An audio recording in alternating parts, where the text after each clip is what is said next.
We talk to the legends of the creative and entertainment industries. We talk to those on the rise. Steen Anthony Nielsen asks about the highs, the lows, and everything in between. This is Outcast Creative, and this is Industry Interviews. Hello. Well, it's been a while since I've done one of these in the afternoon, but because I've been poorly lately with that awful bug that's been going around, I'm quite happy to do it at an earlier time. And as you know, I always work around the availability of my guests. So today I've got one of the best Scottish actors of his generation coming in for a chat. And actually how Robert and I met was I was going to see the Bridges production a couple of Christmases ago. I think this was in 2021. It might have been of The Lion, the Witch and the Wardrobe, in which our mutual friend Wil Johnson played the role of Aslan. And what a fantastic stage production that was. And afterwards, Wil introduced me to a couple of people, one of whom was Robert. And I said, oh, you know, we must work together. And we stayed in touch. And very gratefully, he's agreed to come on today. Let's have a quick look at a couple of scenes that he's worked on. And we're certainly going to talk about Lockerbie, The Search for the Truth, which we did a special on my channel the other day. And all four of my panelists thought that show was fantastic. Anyway, let's have a quick look at some of Robert's work now. In France, to be known as a Jacobite is a badge of honor. Supporters of the true faith against the heretic on the throne. But we have enemies, to be sure. Enemies that would delight in watching us dance a jig on the gallows back in England. So, while the cause has many friends, only a few are called brother, and they are the ones with the fire of righteousness burning in their hearts. Tell me now, what is the fire that burns within you? Sure.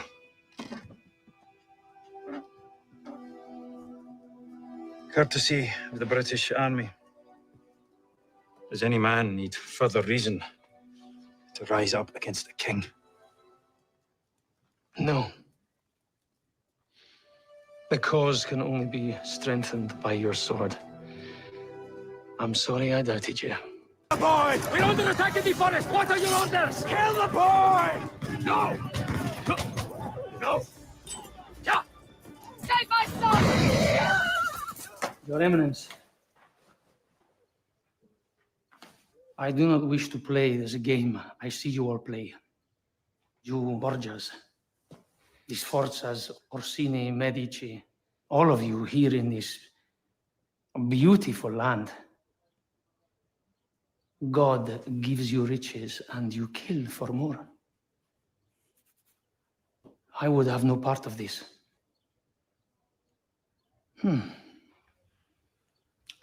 I would leave now, before you find my body floating in the Tiber. Fantastic stuff. What a range as well. Great to see some good writing there too. So let's bring in the man himself. Robert, thanks for joining me. It's good to see me speaking with a dodgy Spanish accent there. Well, I thought, do you know what? I thought that was pretty good. And I mean, I speak Spanish. Actually, I'm pretty fluent in Spanish. I know all actors hate watching their own work pretty much without exception. I had that conversation with Judi Dench once, and she says she's never watched anything she's done. She's never read a single review of any play she's been in. And I feel the same. Actually, funnily enough, about that Spanish accent, I remember having arguments with not so much arguments, but just, he was French and he was teaching me a Spanish accent, but he didn't speak Spanish. And I said, look, I'm pretty fluent in Spanish. And I speak with a slight Catalan accent when I talk. But in the end, I had to take his notes on the sound, and it went against everything that I kind of, I believed. But I feel the same about, I read James Mason gave an interview years ago when I was, I'd done a film of Wuthering Heights back in the 90s, and I'd seen it several times, and I thought, I find it distressing. I found that I was reliving the emotion of whatever I'd done every time I watched it. And I was doing a bit of a press launch. I was in Cannes with it. And then I saw an interview. Someone mentioned, it might have been someone like Derek Jacobi or somebody, because I think I was working with him a bit at the time. And they said, James Mason has an interview out there if you go look for it. And I did. And he said that he hadn't watched himself for like 30 or 40 years. And I just went, that's me. And I've not watched myself since. I've not seen any of this work since, Don't blame you. Well, listen, welcome to the Outcast Creative channel. Thank you, I'm happy to have you on. And if you ever want to come back and promote anything you're involved in, consider the door open, because now you've been on here, you're technically a member of the creative, whether you like it or not.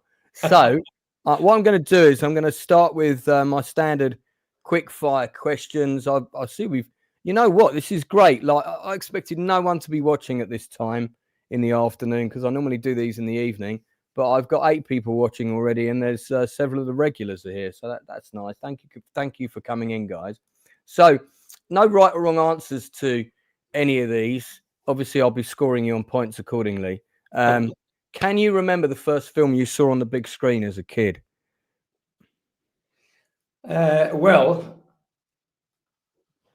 I can remember that. The first film I remember seeing, I think, was Live and Let Die, and I was very young. But I also remember seeing The Jungle Book, and my mum told me that I was fidgeting so much she kind of removed me from the cinema and marched me back up the road. So it's one of those 2 films. Can you remember if Live and Let Die was the double bill with The Man with the Golden Gun? No, it was when it came out, and what I do remember that it was in. If it was in the cinema that I seem to think it was, which was the Dominion in Edinburgh, which is a gorgeous cinema, right. They used to do a tour with the Bond films in the 70s into the 80s, and at that time they had a couple of speedboats in the front foyer. Just like a few years later, they had the White Lotus Esprit in the foyer of the cinema when I went to see that with my dad. Cool. Yeah. What was the last film you saw on the big screen? What was the last Mission Impossible film? Is the last one I saw. What was that? Yeah, that. Funnily enough, that's in my book, and I went to see that with Australian filmmaker Matthew Holmes, and that was Mission Impossible: Dead Reckoning 2023. Yeah. We saw it at the Empire, Leicester Square. Yeah. What television show since the year 2000, drama I'm talking about, not comedy, sort of drama series, did you watch and went, wow, this is pretty good stuff. I'd like to be in a show like this? I think there's been a few since then. There's been a lot. You can chuck out more than one if you want. Yeah, well, I can say that I thought 6 Feet Under was brilliant. Yep, really brilliant. I thought, obviously, like everyone, The Sopranos and Breaking Bad. I think that I've really liked the Scandi from The Killing to The Bridge. I love Scandi stuff. I thought that Narcos, the original one with Wagner Moura, was brilliant. First season of Narcos was really good. Oh, he as the kind of depth and range that he gave to what's his name? Is it Esteban? No, what's his name? The name of the guy? You're talking about the main trafficker. The one who they killed when he was running across the road. Yeah, I suddenly can't remember his name. But I'm having a brain fart as well. But carry on. The last thing that I saw that I thought was utter genius was Barry. Barry. It's called Barry, and it's with Bill Hader. Wrote it, directed it, and starred in it. Oh, and he plays a hitman that tries to become an actor. No. I've seen it. I've seen the first 2 seasons. He sort of inadvertently ends up at an acting class, doesn't he? And I really like Bill Hader as an actor. I like. What do I want? I really like Bill Hader as an actor. Well, I love him in that. I mean, he's very watchable, but it's just his writing.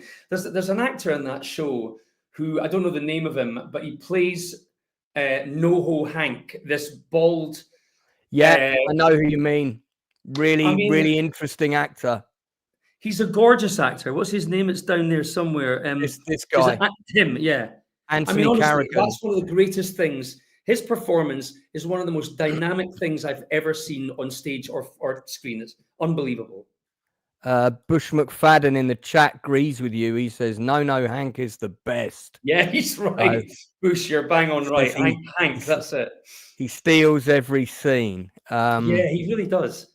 And it must have been, I love the fact that Bill Hader, yes, he's playing the central character, but I really love the fact that every single character had range, and they had, there was arcs, like a narrative arc. Yeah, what genius writing that was.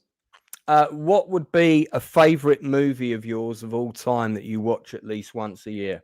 Blade Runner. Which version? I actually don't. I don't know them well enough. I'm not Clark Kent enough to to give a fuck. Okay. Well, you know what? I prefer the original cut, which some people. It might even be the original cut. I like the one with Harrison Ford's voiceover, because I like the whole kind of gumshoe film noir detective vibe. And if you remove that voiceover, you kind of remove that Mickey Spillane, it was a dark and stormy night when I had to take on this case. It's that kind of thing. And I that's one of the things I always liked about the film. So, okay. I also like, I'm afraid to say that I am a great fan of It's a Wonderful Life. Both of those I probably see once a year. I watched that this Christmas, just now. It's probably about 3 weeks ago. I think I saw it. I think I sat down and watched it on like the 29th or something. It's interesting. It's interesting that a lot of the films, as you're growing up, a lot of the films that you enjoy, like I loved Paris, Texas. I love Betty Blue. It's a fantastic film. Yeah. Any French cinema I love, but it's interesting how a lot of those films. Leon was awesome. Butch Cassidy and the Sundance Kid, an absolute piece of brilliance. It's interesting, though, that the ones that stick with you aren't necessarily the ones that caught you in your early development as a person and as a because you didn't grasp them fully. So when you watch them as an adult, you get a lot more out of it. Like when I saw It's a Wonderful Life as a kid. For me, it was a bit slow and boring. It was like that there aren't men in jumpsuits abseiling down into a volcano, with ninjas. What's going on, Dad? So not what a kid wants to watch and sit at Christmas. But as an adult, I love it. You say that, Lance, but I took my son to see it when he was about 6, and we went to the film house in Edinburgh. We were up visiting my family, and at some point through the film, he just leaned in and said, "Dada, this film is making my eyes water." Oh, yeah, that's pretty cool. Yeah, that fucked me right up. Oh, by the way, you can swear because good. Sorry. No, you can. We always mark our streams as not suitable for children. So that gives my guests free range to say what they want. All right, that's enough of the quick fire questions. Let's get into your career, because there's absolutely loads of stuff to talk about there. I think the link is already in the blurb, but if anyone wants to check out Rob's IMDb, I'm just popping the link in the chat now. I don't think IMDb covers theatre, does it? It doesn't. No, there should be like you're absolutely right. There should be a theatre equivalent, because I've not got that many credits on IMDb. You know why? Because you don't get credits for projects that you work on for ages and the financing falls apart and then the films don't happen. You don't get credits for those, even though they take up half your life. That's very true. And I've got 16 theatre credits, which isn't nothing. 14 of them directing. So, another fan of Betty Blue in the chat, by the way. And welcome to the channel, Call of Duty Mobile. I don't think I've seen you in my chat before, so appreciate you tuning in. All right, I'm assuming that all those exclamation marks means it's brilliant. It does, absolutely. So I'm not going to do what most people do and say, let's start at the beginning in case we run out of time, because there's loads to get through. I'm gonna do a slightly reverse order. I want to talk about Lockerbie first, because I've not seen it, by the way. No, that's okay. But you were in it, so we can still talk about it. Where I want to come from is I'm very interested to hear your views. First of all, as soon as I saw the trailer for this, because I do a lot of true story drama, I've done plays about Hillsborough, Marchioness, Bloody Sunday, and so this is very much in my ballpark. I mean, these kind of shows are the TV shows I would love to be writing and directing. And I had followed the story of Lockerbie quite closely. And if you've worked on a lot of narratives similar to that, you learn very quickly not to believe the headlines you read in the press or take them at face value without doing your own research. Lockerbie is a controversial topic because there are two quite strong competing and opposing theories as to exactly who was responsible. Libya on one hand, and agents of Gaddafi, etc., including the guy who was prosecuted, who features in the film heavily. And then on the other hand, you have Iran and sort of Palestinian terrorist groups. This show, personally, I mean, I was one of the first people to write a review for it on IMDb. I gave it 9 out of 10. I got a panel of 5 people on my show, made them all watch it, and said, right, we're going to discuss this on Tuesday. This was a couple of weeks ago.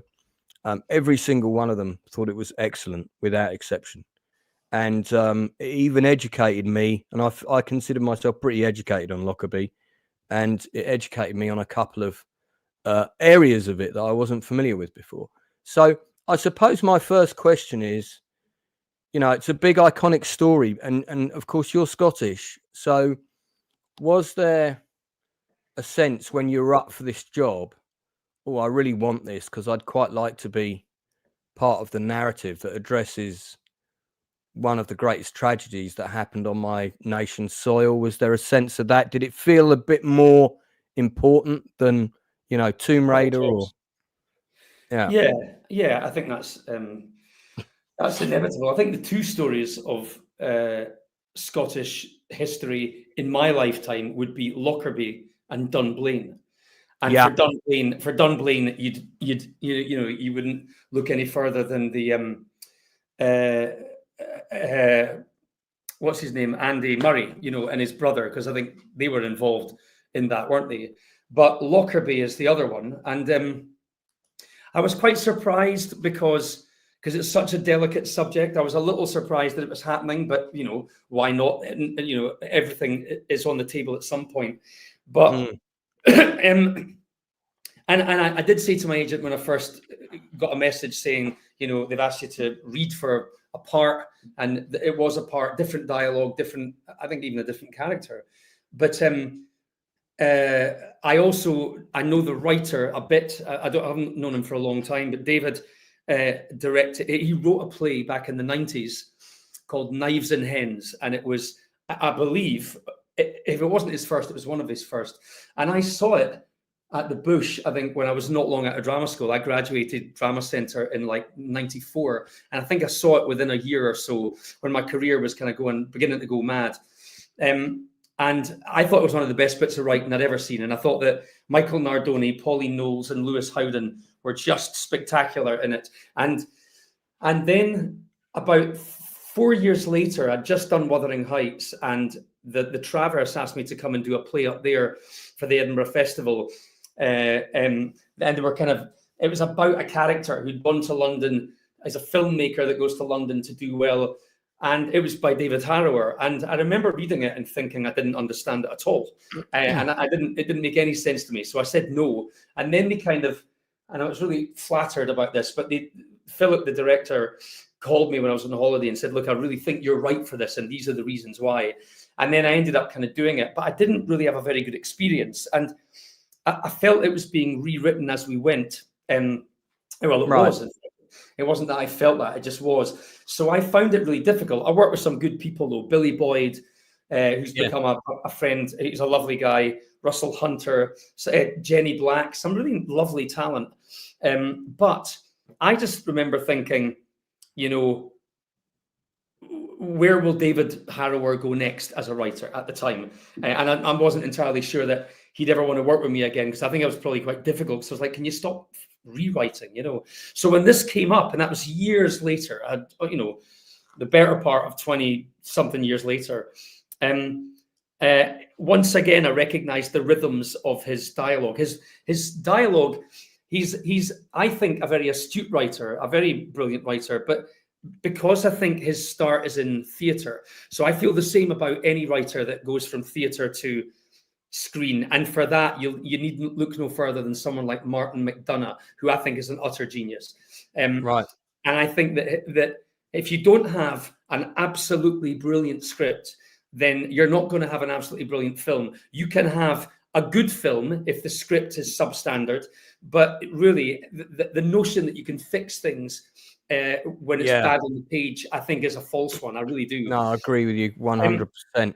So I thought that it was a really exciting subject, and I didn't think the part was particularly huge, but I was happy to be involved because of what it was. I didn't know that Colin and Catherine were involved at that point.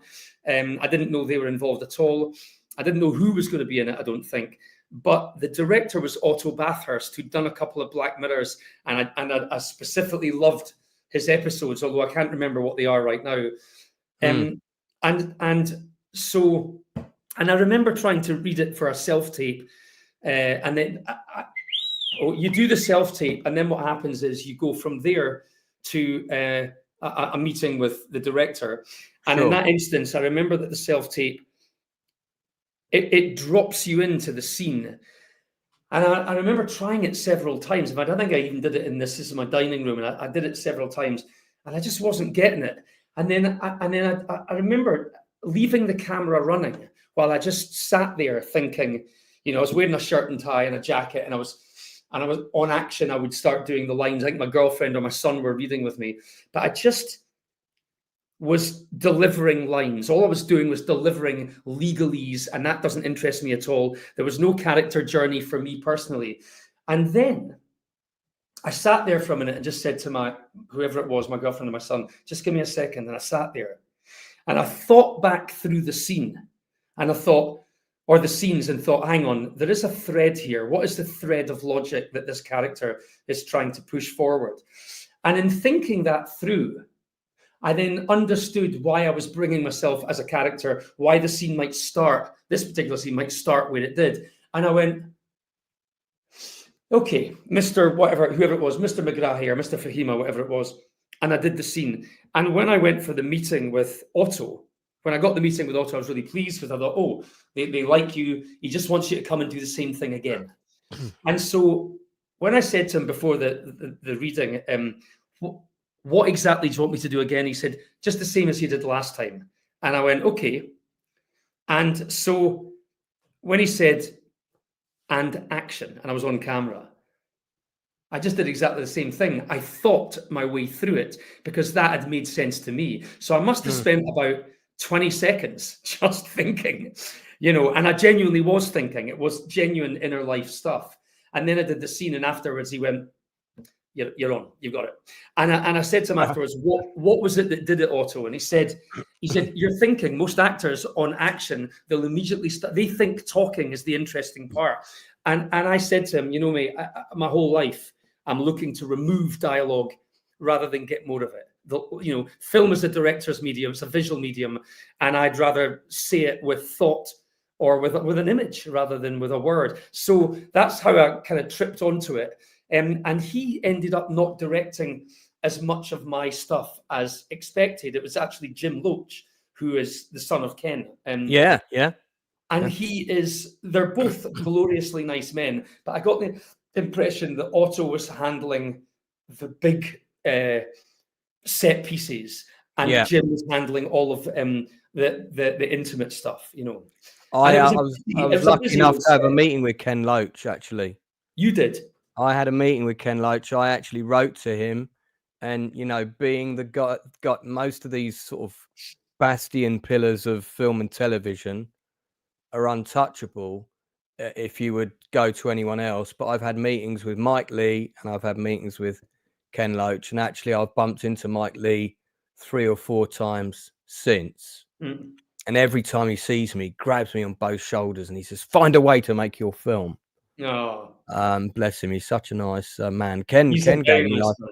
half an hour of his time. Ken Loach is a very fascinating. They're both fascinating. Can I just tell you a quick funny story? That when I was at drama school in my 3rd year at Drama Centre, Mike Lee came and did a week, or I think it was a week or thereabouts, with us as a class.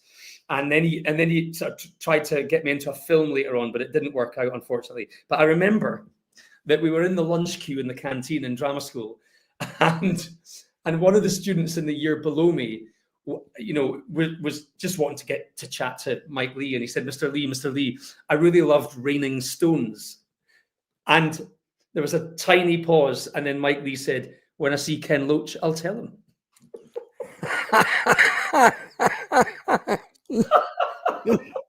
Yeah, because that was the one with that's the one with Ricky Tomlinson, where he's trying to get enough money for his daughter's dress for her sort of bar mitzvah or something. I can't remember, but I think it might be, yeah. Yeah. And yeah, that is very much a. I mean, talk about a faux pas, That listen, I've done those. By the way, incidentally, Call of Duty Mobile is actually Jason Flemyng using his son's account. Oh, that's nice. Nice. I very briefly saw Jason at when he was with Tony Curran. They were sitting in front of me at Brian McCarthy's funeral, which is very sad. So, Jason, I think I just smiled at you when you and Tony were mooching around, but that was when I last saw him. That was a very sad occasion. He said that you and him have definitely met, but he couldn't remember where. Actually, I'll tell you exactly where it was. Jason was my first job when I was still at Drama Centre before I graduated. Jason was on Dr. Finlay, and I came in as a guest artist on Dr. Finlay. I was playing a boxer, and Gary Lewis was my manager. I think he was, and that was the first time I met him. And I remember just thinking he was charming as fuck. And I've watched his career with absolute interest ever since. Yeah, he was the first actor who, like, I met him purely by chance. I won't tell the whole story because it will take ages, but a screening of an indie film he'd done at the Prince Charles. And when I left really quickly, and as I was running around the side of the building, he came out the fire exit and we collided.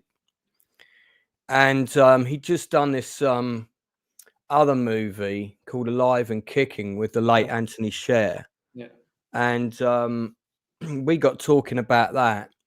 And I said, look, I'm a writer and I'd love to write a script for you sometime.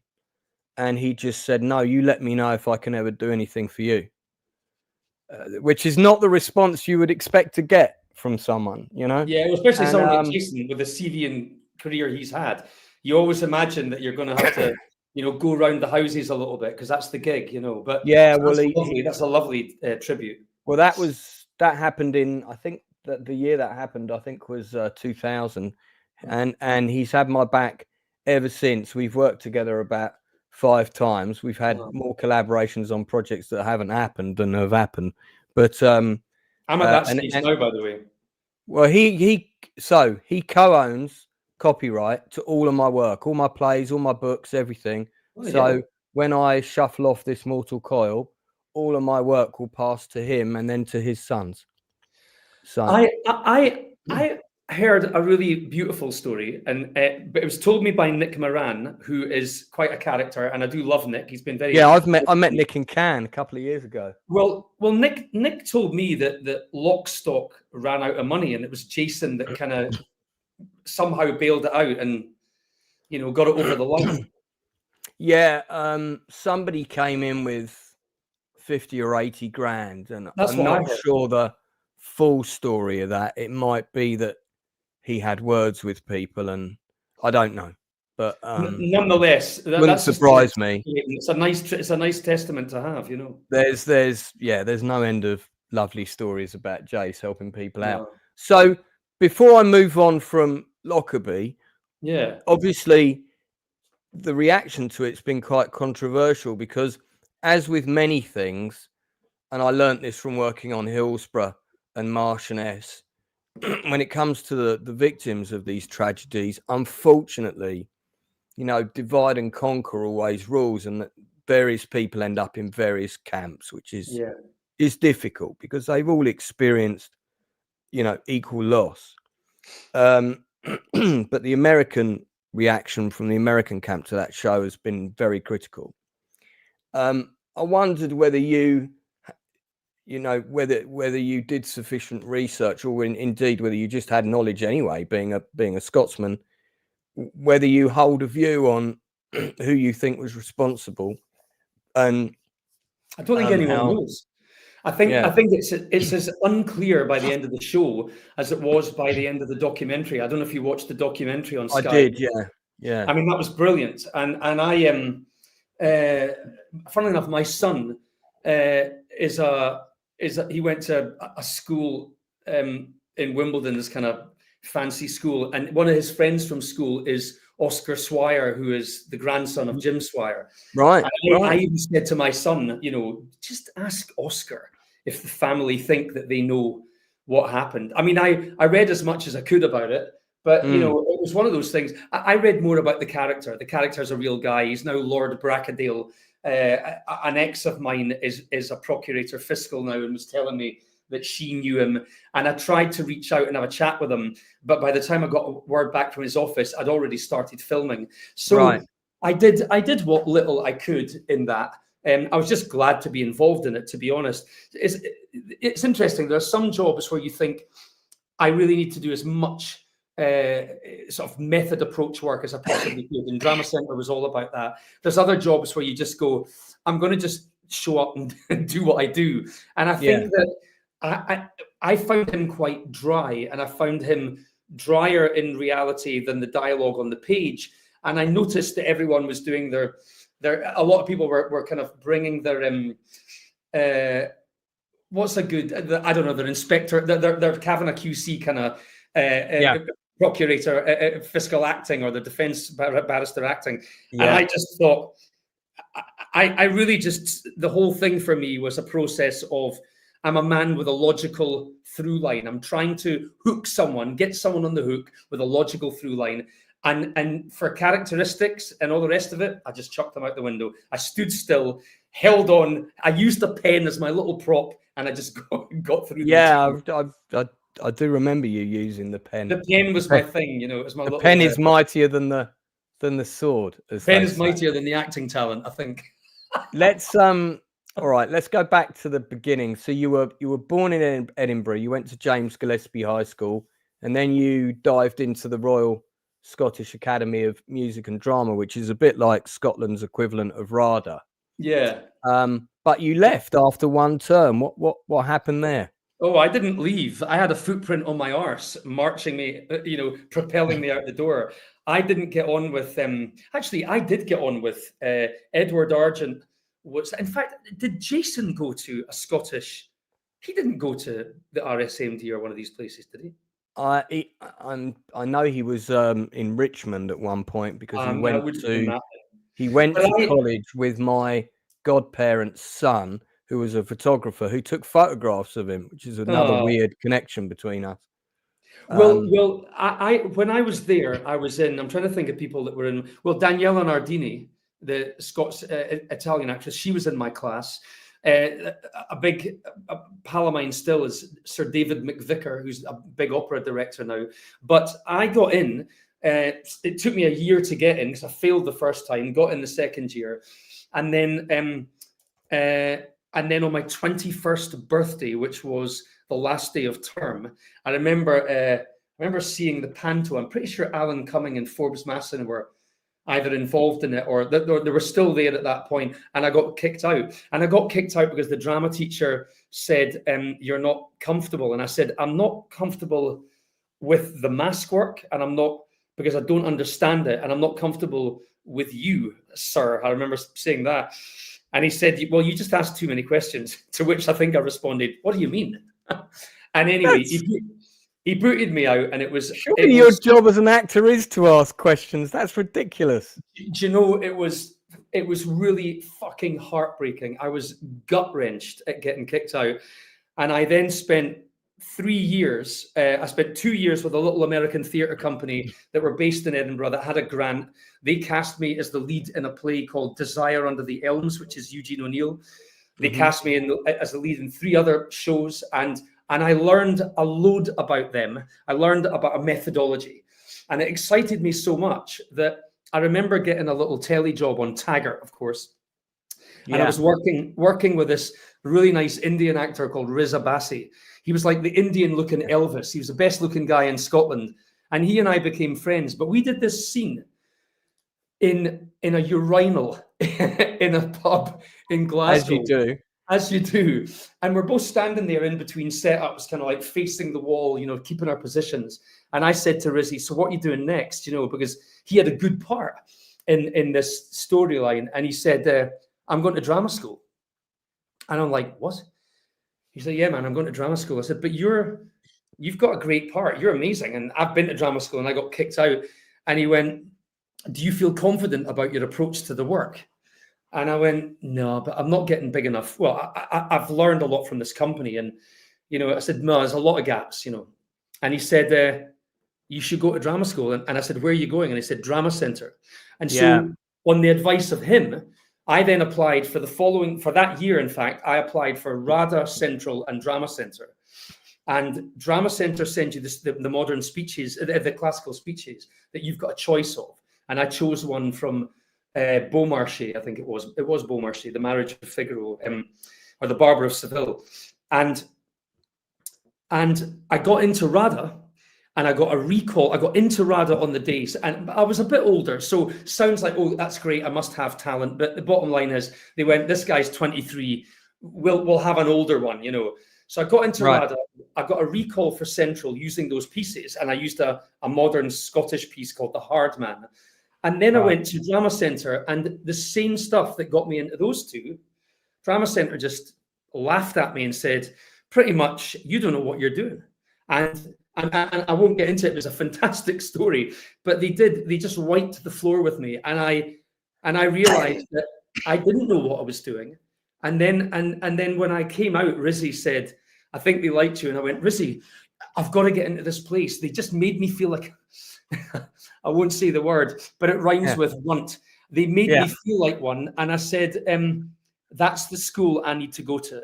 And thank God I got in. And what happened was, actually, I got in, but I couldn't guarantee a grant for that year. So I moved to Spain for a year. I applied to Jacques Lecoq in Paris, and I was going to go and do mime and all that kind of stuff, performing arts. And I got a grant for that, and then jumped forward a year, Lance, and Drama Centre phoned me up about 5 weeks before they started. And I was in Spain, and I was ready to move to Paris to start this. Right now, I'd be doing My Body Is My Tool in the middle of Amsterdam if it wasn't for that. You know. And they phoned me and they said, your grant came through. We forgot to call you. It's been held over to this year. Do you want to come along? So I would have been in Daryl De Silva and Anne-Marie Duff's class, and I ended up in Paul Bettany and Arian Beccari's class. And that was it. 4 weeks later, I was in London doing that. And it's the best 3 years I've ever had. That's kind of cool, being in the same class as Paul Bettany. I think his breakout role was Gangster #1, if I remember. Yeah, he was great in that. Yeah. He's a lovely actor, Paul. And I think that, and by the way, that was one of the things that, just to quickly go back to Lockerbie, I'd met Colin Firth at a couple of social occasions over the years, but not formally. We didn't chat or anything like that. And the loveliest thing about Drama Centre is it is a little bit of a kind of Masonic lodge. And I was coming out of the makeup trailer on the first day of filming, and I didn't know it was him, but someone called my name, and I looked around and it was him, and I was kind of confused that he knew who I was. But it's kind of Drama Centre. Everyone that goes there, Colin was at Drama Centre, Fassbinder, Tom Hardy, you know, Brosnan, you know, Helen McCrory, some amazing folk, I think. I mean, amazing folk in the whole industry. But what was interesting was that Drama Centre fast-tracked Colin and I into a dialogue that ran for the whole run. And actually now there's about 6 of us, including Colin and I and Sam and a couple of others. the three others are lovely. The guy that plays Fahima, the girl that plays McGrahy's wife, and one or two others that will turn up now and again. We now have a little lunch club, and we get together once every couple of months now since that, and we hang out, you know. But Drama Centre is a bit of a boys, or I use that gender neutrally. It's a bit of a boys' club, you know. Yeah. Funnily enough, I directed both the stage plays for Tom Hardy's theatre company. Did you? What were the plays? Not that you'd ever know that if you ever read any interviews where he talks about it, but yeah. What were the plays? Do you remember? Yeah, the first one was Blue on Blue, which was written by his father, Chips Hardy, which was about a veteran who'd survived either the Gulf War or Afghanistan, I forget, and was kind of going through it. These were both at Theatre 503 in Clapham. Oh yeah. And then the second one, Two Storm Wood, which was written by one of the actors that was in it, Ed. And that was about kind of what the killers of Jamie Bolger were doing now. Right. And was very up my street. But that production was plagued with problems. One of the actresses in it that I got on really well with, she got savaged by a dog and had to drop out about 4 days before. Good God. And then, you know, so we saw a load of people, including an actress I recommended. And they took on the actress that you know wasn't the one I thought should have had the part, and you know, whole I like 503. I like the Finborough. I like all these kind of of all the kind of I don't know what you'd call them. I suppose they're just fringe venues, but you find me in any of those venues once a month. The Southwark Playhouse, I'll go to them all once a month.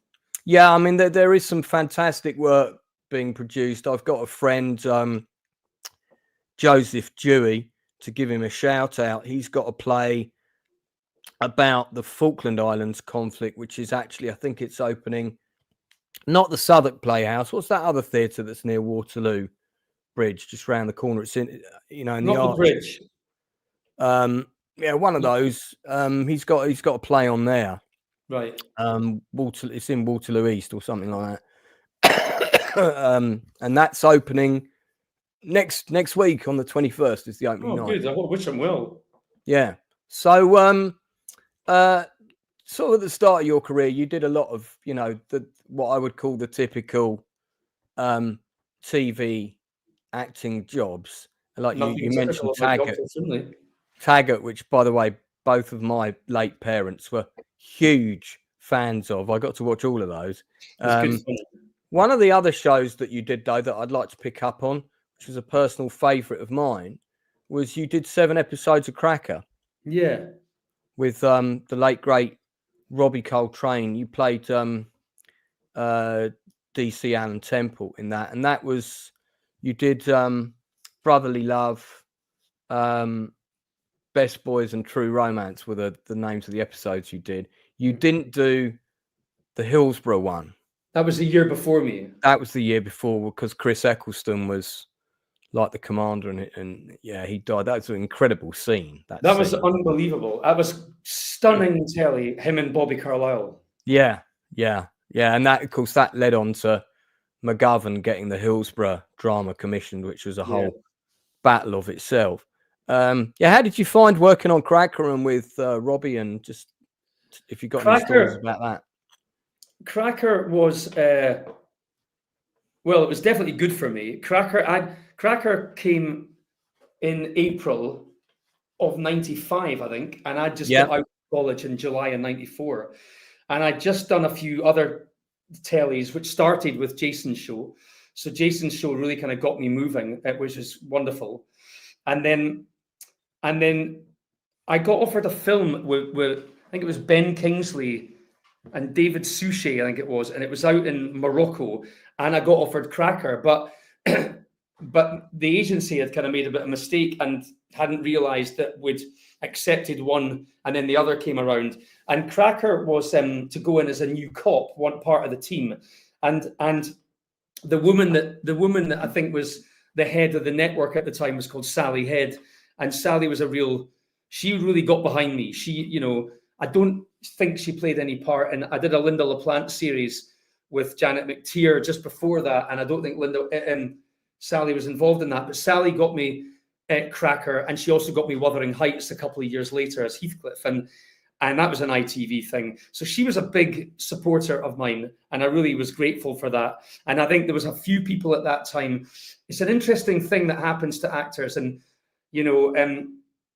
you come out of drama school and you're ready for anything. You're ready for theatre, film, and television.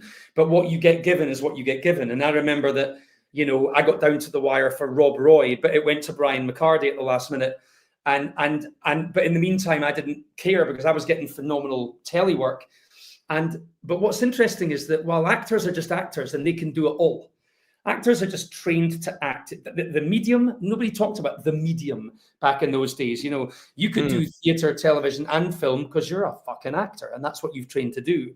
But what's interesting is that the industry, those that decide, the gatekeepers, will decide, well, he's more of a TV person, or he's a small parts actor, or he's a lead, or he's a theatre guy, and can he do so-and-so? And you kind of want to go, can you do all of them? Because you're a gatekeeper. Don't give us that nonsense. Actors can do the job. And I think that attitude is slightly filtered out. And so I think it's filtered out because I think sometimes now you'll hear directors or producers say, oh, but yeah, do they do film? Because they do a lot of television. And you go, what the fuck? You just seriously fuck off with that nonsense. And I think that Cracker was a wonderful job to get because of where it was riding in terms of, the best telly on. Very high profile at the time. Huge. And it was well paid, and it was a big gig for me. And it definitely led me on to, I had my own series with Adrian Rollins and Julia Ford a year later because of Cracker. But the downside of Cracker for me was that I wasn't getting used enough. And the stories that I was told the storylines that I would be involved in, even though I was in all those storylines, but you've got so many people to satisfy, and Jason will know this stuff well, but you've got the leads, and then you've got the guest leads, and then you've got whoever else. And on something like Cracker, you've got Robbie, Ricky, Barbara, Kieran, Geraldine, Lorcan at the time, who's I think was wonderful, Lorcan. Oh, Lorcan Krantich, I really rate him as an actor. He's a great actor, I think. And then you've got your guest stars. So I think in one of them was Johnny Sim and Liam Cunningham. John had just come out of Drama Centre a couple of years earlier. He was my third year when I was first year. So you've got to satisfy all of those people. And then you come down to me, who I thought I was there because I was a good actor. I think I was there because I had floppy hair and looked all right in a three-piece suit. I mean, that's the truth of it. I fucking kid you not. I met one of the directors on my Cracker. He's a lovely guy, but I hung out with him in LA a few years ago, and he introduced me to a couple of people at a party, an Oscars party, and they said, so how do you know him? And I said, he directed me in Cracker. And they said, oh, is Robert a good actor? Is that why you hired him to him? And he went, no, he just looked like a bit like a young De Niro or a young Andy Garcia. And he rocked a suit. And you just find yourself thinking, really? I did 3 years at a fine institution like Drama Centre to be cast because of that. But of course, those are the variables of such shows. If you're hot for 5 minutes, people want you in whether you're talented or not. If you're having your heat, people don't know if you're brilliant. They just get you in because you're the guy to have. So Cracker was on the back of some lovely work that I'd done. And I really enjoyed Cracker. And I really enjoyed the company very much. But it was a slightly tense environment. And I remember, and this is a very unusual thing to say, but after I did story 1, which is 3 episodes. My character was introduced. When I got to stories 2 and 3, they were being filmed in reverse order. And you're right. Bobby Carlyle scared the hell out of me. He was wonderful. It's a really good comment. But when I got the scripts for 2 and 3, I noticed that I just didn't have that much to do. And I thought, why am I here? You're paying me a lot of money to just, have floppy hair. This is ridiculous. So I actually did something that probably was not a good move. I'm sure it wasn't. But I went to the producer and said, can I give you the money back and will you let me go? And honestly, it's not a convenient anecdote. This is what happened. I saw an advert in Time Out to join a yacht and be part of a crew. I had to give them 12 grand for 2 years, and I was going to go all around the world for 2 years. And I thought, you know what, I'm going to do that because this is not what I signed up for. I'm just turning up and kind of, you know, saying the odd line, and I've not got enough to get my teeth into it. And you've paid me handsomely, you know.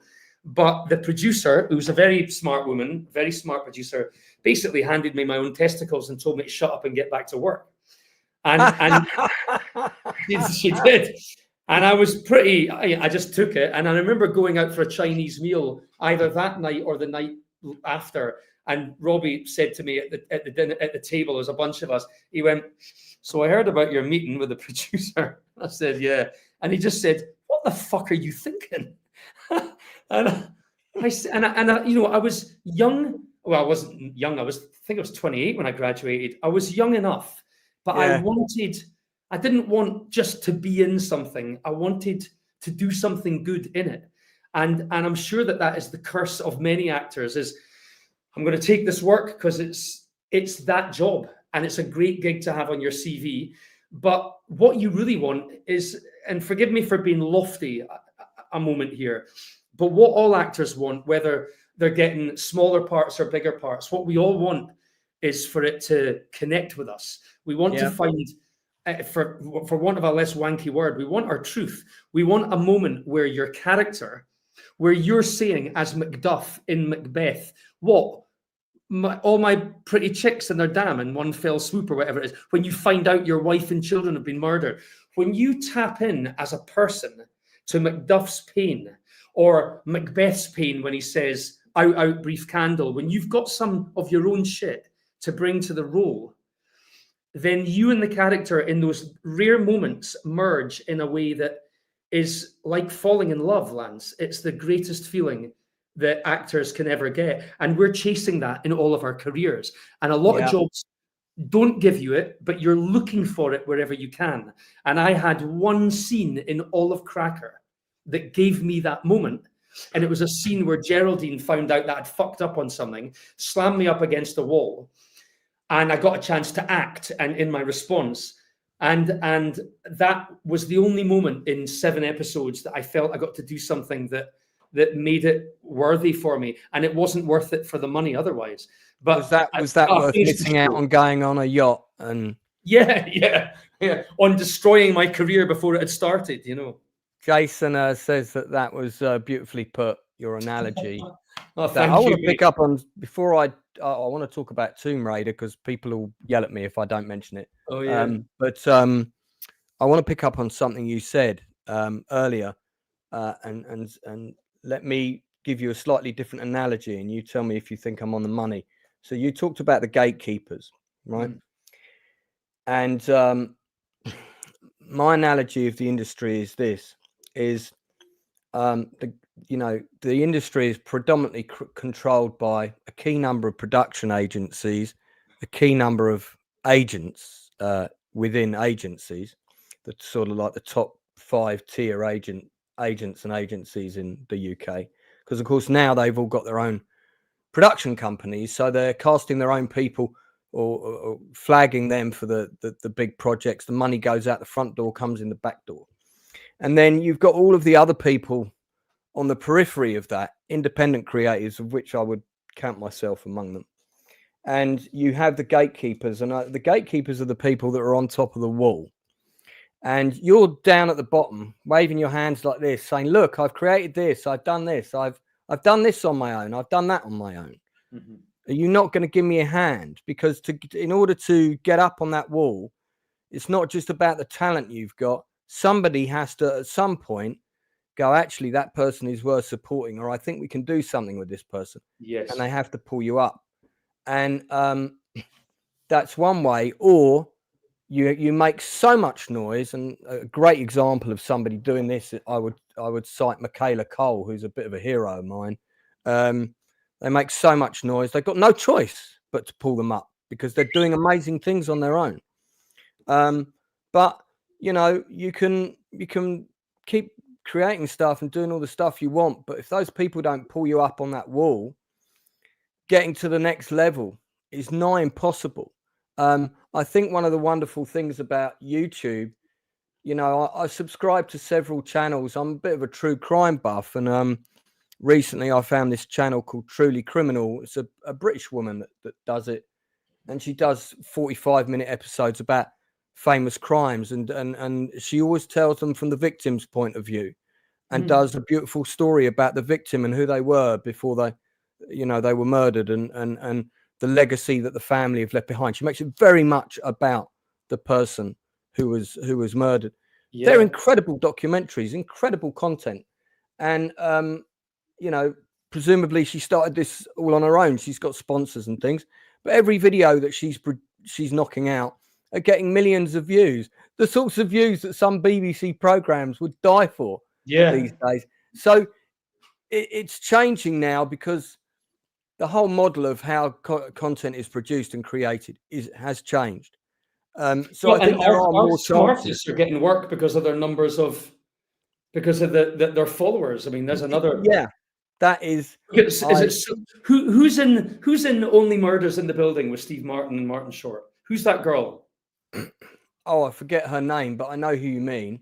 Because that's someone who has an enormous social media following. If that's not helping put her in that show, I don't know what is. I mean, yeah, I have had, because I've done freelance casting with my casting director, Sharon Sorrentino, and sometimes me and her have done jobs together. Or, for example, I covered all her jobs when she was pregnant, because she knew I've done loads of casting in the past, and she knew I knew what to do. And there was an occasion in fact, there were two occasions where we met with producers, and they actually specifically said to us, we want people with, I want people with a big following on Twitter. TikTok wasn't out then. So that is a factor now. It's a weird thing. I think you're thinking of Selena Gomez. Yeah, I am. I mean, look, there's always weird ways for people to get in: side doors, back doors, trap doors, all the rest of it. But the bottom line is that my ex-wife said something to me that kind of resonates with me. Probably the only thing that she said that resonates with me, and that was, all you can do is do good work, and you've got to find satisfaction in the work. That's sometimes hard because it's not a meritocratic industry. So, you think if you're moving in that direction, you'll continue like you would in any company, and you might end up the CEO at some point. No, I'm afraid not. I'm going up for some parts right now that I go, really? You want me to fucking read that? And my agent's like, no, darling, it's just good to be in it. And I'm like, but I used to do that. So what you do, which is what I think you've done, Lance, which is to diversify, is, and in the instance of me, I wrote and directed some short films. I made a feature. I made a couple of documentaries. I've now got my second feature after 14 years ready to go, fully financed, ready to go in the next few months. So that's all you can do is look after your artistic soul by feeding it some other way. And in the meantime, if you are lucky enough, to be getting jobs here and there, take them, because there's so many people out there that no matter what your complaints are, and we all complain. Actors are always pissed miserable about where they're not. It could have been me up there, kind of thing. But I try and remind myself, especially today when I am, right now I'm facing fairly partial blindness, fairly considerable blindness in my right eye from this. Yeah, I had a detached retina in November. It's changed a lot for me overnight. It's not changing what I'm doing. I'm hoping I'll still be acting and I'll still be directing this film, which is something we're trying to navigate at the moment. But what it does is it makes me just go, mate, it's all right. Just find joy and happiness in whatever you're doing. Because actually, when I was young, starting out, when I came out of drama school at 28, I made myself a promise. And the promise was, if I'm not earning money by the time I'm 30, which was not even a year and a half down the line, I am quitting this business. I'm going to fuck off to Catalonia and I'm going to teach English as a foreign language, and I'm going to live a life that I enjoy. And in many ways, I wish I had, because this industry is a bit like Al Pacino. Just when you thought you were out, they drag you back in. Yeah, no, I've been there, man. We're all in that place, and all we have to do is look out for each other. Yeah. Well, let's talk about Tomb Raider quickly, if we may. because that's a big leap from doing things like Cracker and whatnot. Well, just tell me about the casting process for that. Was it different in any way? Was it much the same? I think this would have been pre-self-tape because we're talking 2003. It was the casting process was different then, and it was I went up for Jerry Butler's part, and Jerry Butler, who remains a friend of mine to this day, and I knew him for about 5 years before that film, because he's a friend of Tony Curran's, who's obviously a big pal of Jason's.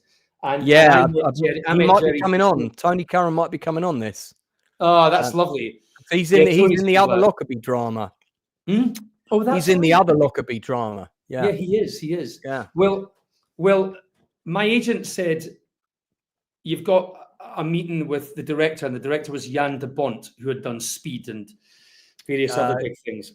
And and so I had spoken to Jerry, and I knew that Jerry had the part of the character that he had, and I was up for that part. And it had been around a few months earlier, then it'd gone away, and then Jerry told me he'd got it, and then it came back again. And I remember going in with some other interesting folk. Like, I'm pretty sure that I remember Ewan Griffith and Craig Fairbrass. So it tells you the range of people that they were seeing again, Yeah.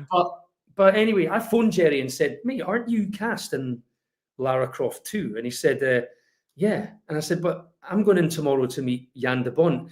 And he went, mate, I don't want to upset you, but I don't think you're going to get it. And I'm like, it's fine. As far as I'm concerned, it's your job. But why are they calling me in? And he said something along the lines of, there was some upset from, I was told Angelina Jolie had not authorized his casting. So she wanted to see other people. I think the studio might have gone round her. I don't know. I honestly don't know. It's all kind of gossip. Right. But he said they have to see other people. So the next day I went in to meet Jan de Bont, and he said, so what do you think of the script? He's really nice. And I said, mate, I love your work. You're a fabulous director and a wonderful cameraman. And he said, what do you think of the script? And I said, or the character? And I said, well, Jerry Butler's a good friend of mine. And then there's this tiny little silence. And he went, okay, so what do you know? And I said, well, I know it's cast. And he went, yeah, it kind of is. He said, look, let's just have a chat anyway. He said, this is an awkward thing. He said, but we just have to go through these motions. And he said, are you bothered by that? I said, no, not at all. I said, he's a lovely guy, so I'm glad it's going to him, And I said, he said, what are you up to? And I said, well, actually, I'm directing a soap right now. And he said, what? I said, I'm directing a thing called Brookside. And he said, right. He said, how is that? And my hair was all bleached, blonde, short and bleached, just for the hell of it, really, because I was directing. And I said, I'd done some short films. I got a couple of awards. I'm trying to raise money to make a feature, but that took me, as you know, with Pimp, that took me a few years yet. Yeah. And I said, but they offered me to direct Brookside, so I'm doing it. And he said to me, so if I remember correctly, he asked me just how the process of shortlisting works and whatever. But he was really, he liked the fact that I was interested in the directing side, and that's what we talked about. Jump forward 2 weeks, and my agent phoned and said, they've offered you a part in the film. And I'm like, but Jerry's cast, no, it's another agent character.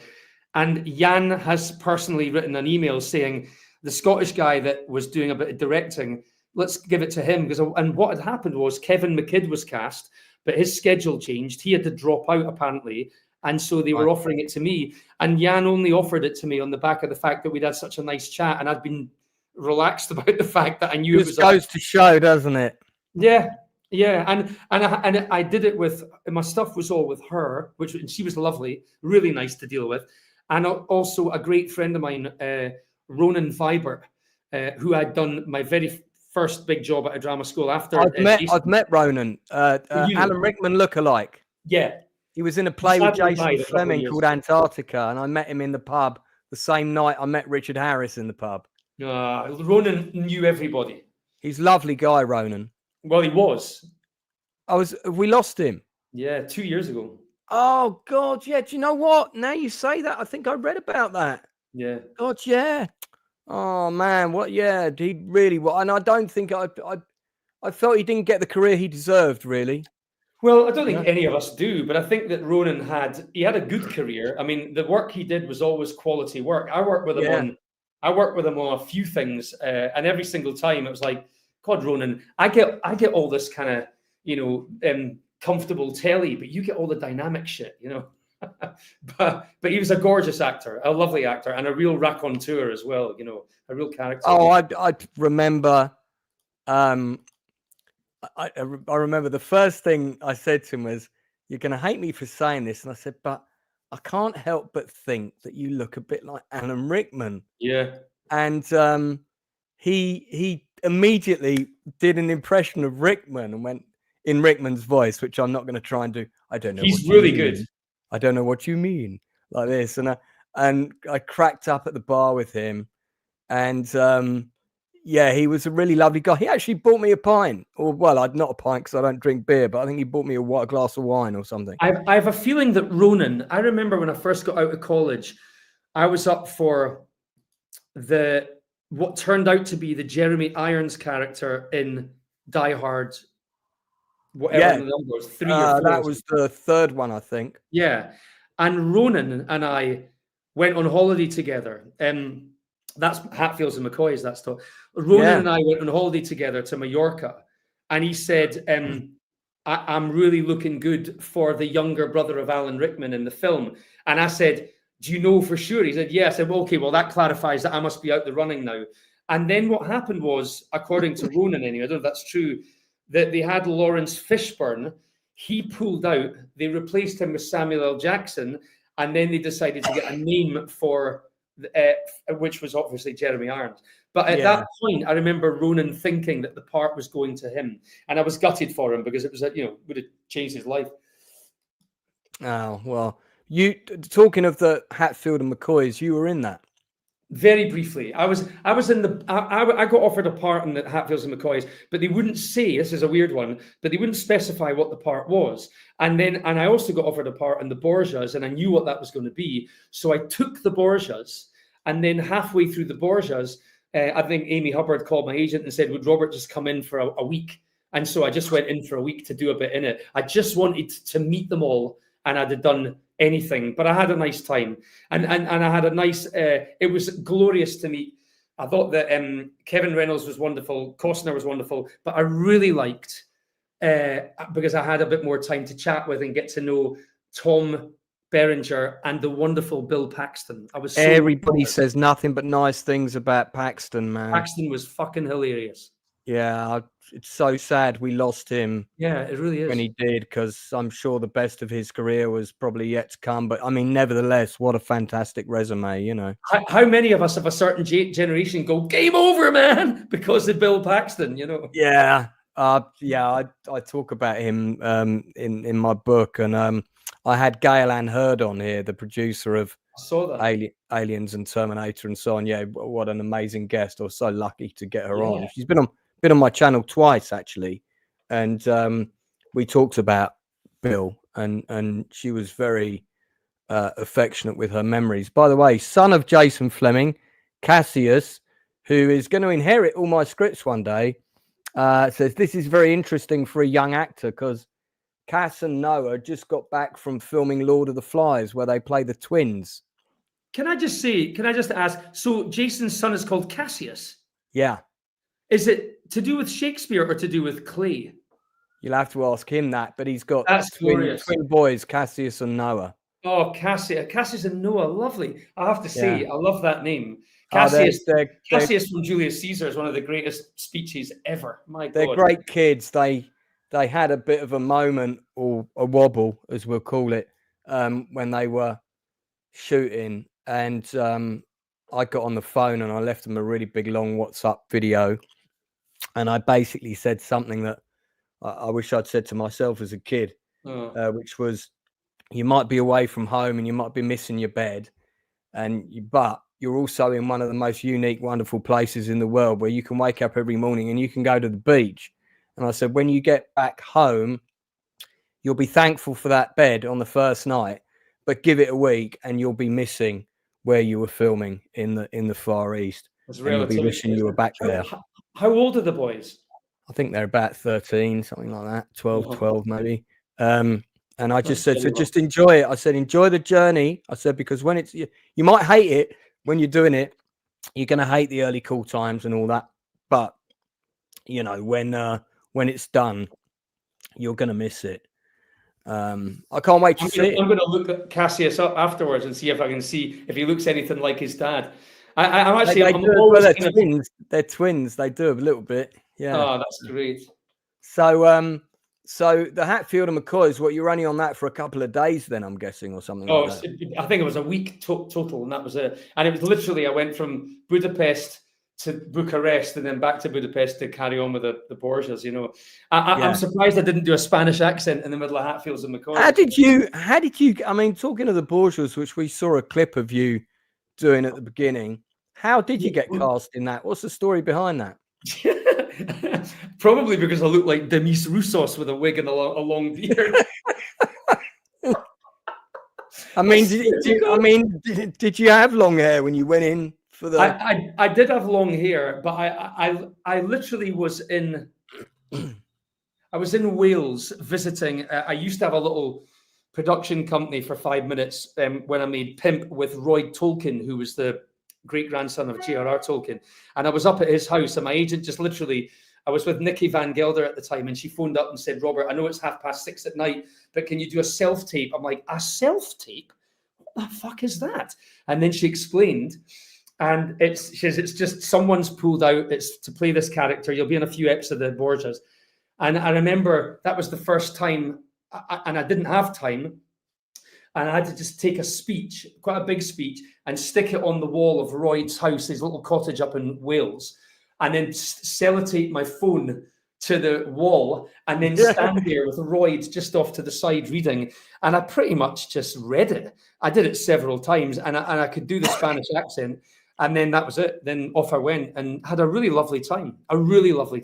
Sean Harris was also Drama Centre.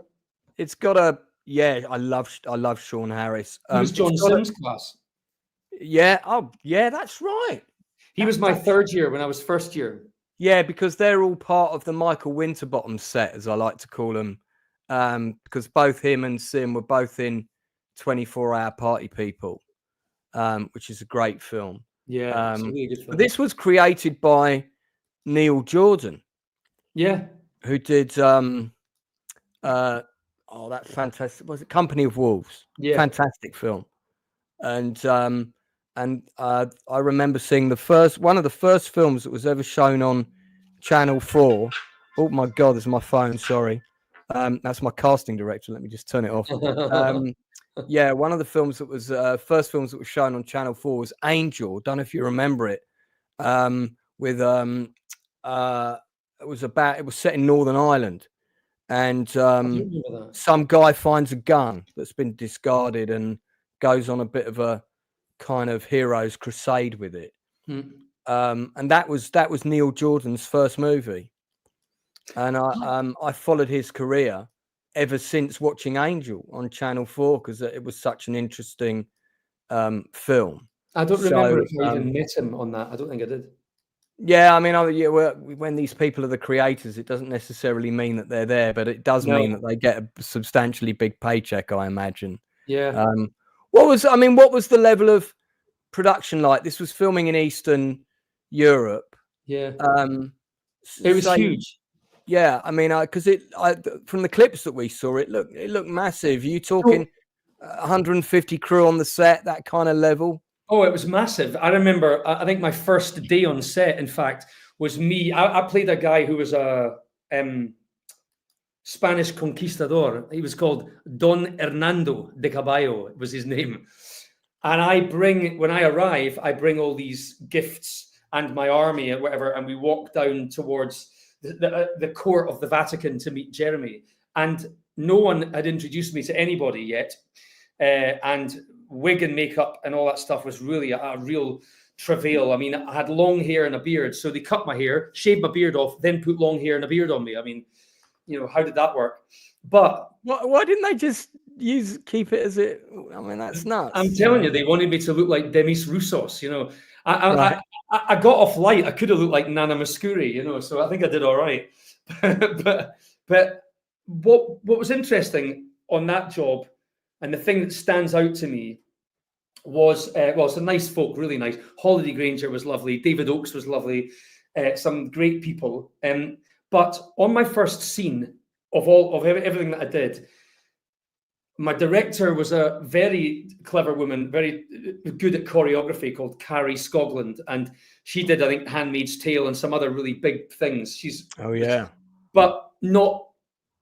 Honestly, Carrie never even introduced herself, and I'm standing there, and at one point I was supposed to. Jeremy is up on his throne, and I'm supposed to go up. So I was like with a suit of armor, get up to him and kind of kiss the papal ring, at the beginning of the scene, and then stand back. But it was so awkward, and the way that it was choreographed for me was just really clumsy, and it made me look really obsequious and subservient. And yet he was described as a really good man, a noble man, and a real kind of heroic figure. And so at the end of it, when we'd set the whole thing up, and there was a lot of people on set, it was one of the biggest sets I'd been on, I think, since Sahara with Brett Eisner. That was the other huge set. Yeah. And I just remember that she said, "Okay, anyone got any questions?" And I said, "Can I ask something?" And no one else had spoken. She was ready to go and take a break and get the lights all done and whatever.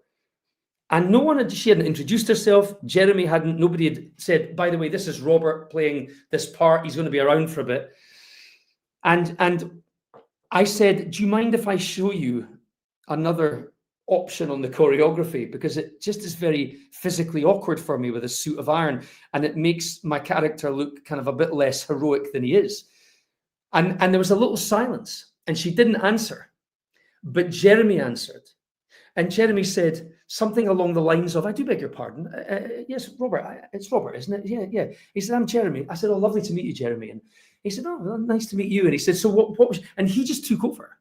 And so I showed a little geography that just made it all much simpler, much more streamlined, and it would have been easier for everyone involved. And he just went, "Oh yeah, that makes much more sense." Carrie said, "Fine," and then walked off. And Jeremy said, "Why don't you come to my little room and we'll have lunch?" He said, "I'll get to know you." And that was it. Jeremy took the sting out of all of it. I went to his room and I had lunch with him. He was an absolute pleasure. Yeah, and I've heard really nice he things invited me out about the him. next night for dinner because it was his birthday, and I got to go with them all. I think on several of the occasions he made sure that I was included. But he said to me, "Why is your name familiar?" And I said, "You obviously thought the 9,000th episode of The Bill, Jeremy." No, I didn't. I just said, well, I made a film a few years ago. It wasn't that long ago. Before that, it was about 3 or 4 years. And I approached you to play a part because in Pimp, I got Danny Dyer, but I'd originally gone after Brian Cox. And Brian Cox was with my agent. I'd mentioned it to Brian a few times over the years. And then when I finally went to him, he wasn't around. I don't know what happened, but my agent said, "He's not around." So I then looked at other older actors, and I went through a few, but they were either way beyond our £5 budget or whatever. But the one that took interest was Jeremy Irons. And I thought, I think the agent's just bullshitting me here, but apparently they were waiting to find out about a Broadway show. So he apparently really liked it. And he said, if the show doesn't happen, but the show happened. And in the end, what I did was I changed the age of the character to make it the son of, and I cast Danny, which is a whole other story. But anyway, Jeremy remembered that. And I said to him, "Do you mind me asking, Jeremy, was that true? Was it a matter of the Broadway thing, or was that an agent story?" And he went, "No, darling, that was absolutely true." He said, "No, I really liked it." And that was it. From then on, I would have just eaten shit from that man's hand. Because sometimes you hear these tales and you don't know if it's all rubbish. You know what I mean? You don't know if it's nonsense. I'm conscious of the time, but I do want to ask you about Pimp before we begin to wrap up. This is great, by the way. I thought we're barely scratching the surface here. Northern English Bastard, who's one of the collaborators of my channel, Mr. Cavanah, which performance of yours do you consider your least favorite? Oh my God. I thought you were going to say favorite, Luke, but least favorite. Okay. Damn, that's a question. You don't have to answer that if you don't want. It's not a difficult question. I I got offered a wee part in The Crown about 3 or 4 times over a few years, and every time I just didn't want to do it. And then finally they came back with I think the smallest part yet. And my agent said, "Look, just do it. You're not going to get asked to do it again. Just take the gig." And I wished I hadn't. And it was a character, it was a real character. So I did my homework, turned up, and then said, "No, we'll just make him you. We'll just make it your voice."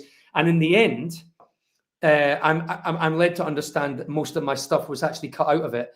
And I was really angry that I'd even done it, because it was the only time that I'd taken on a job that was just to be in it. And my agent had said it, but my agent at the time, he said, "Look, do it." And I did. And I wish I hadn't done it. So I hated that job.